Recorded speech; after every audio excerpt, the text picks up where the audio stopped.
again for promotional video number 5 after a short commercial break, and this time we'll be looking at some of the artefacts and features of life in the 17th century.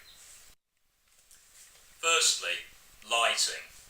Mainly candles, some oil lamps, certainly no electricity. Completely changed the flavour of lighting in a room at night. And of course many of them were made out of tallow, which is mutton fat. Smelled something chronic. Another feature of life is actually the amount of alcohol they used to drink.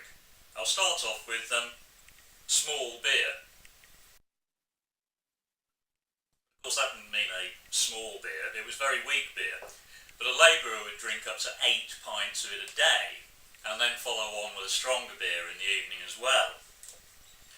At the same time, if you were shipboard and you were a sailor, although this is blackcurrant juice, that is the amount of neat rum you would be allowed in one day. It's amazing they ever stayed on the rigging. And of course they weren't using modern glasses like this. More likely,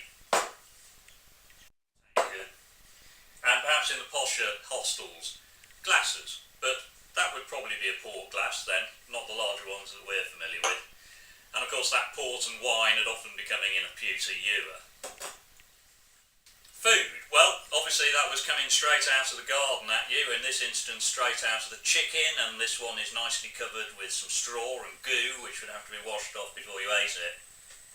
And then of course, because they weren't controlling vegetable shapes in the way we do these, you do get some comedy vegetables.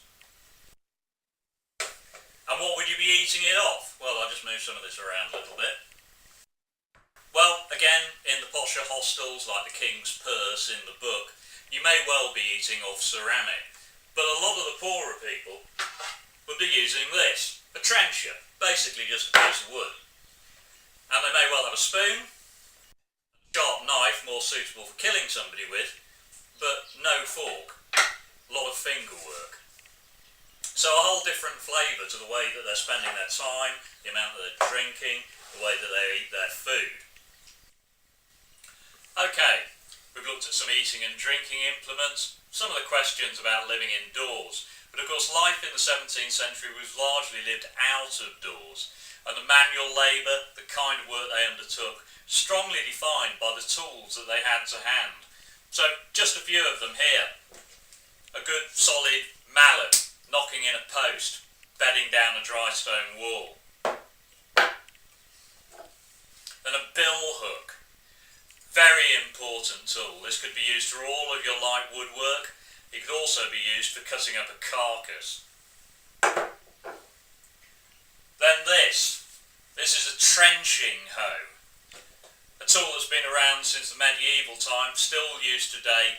Very, very flexible gardening tool.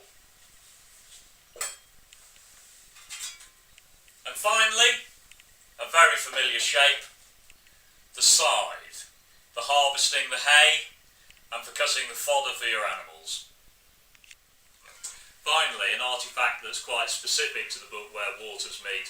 At the centre of the story, a princess called Yolanda and her acolyte Moina come to the village, and Moina plays a drum to enliven their folk music with. This is a modern version of the kind of drum she would have played.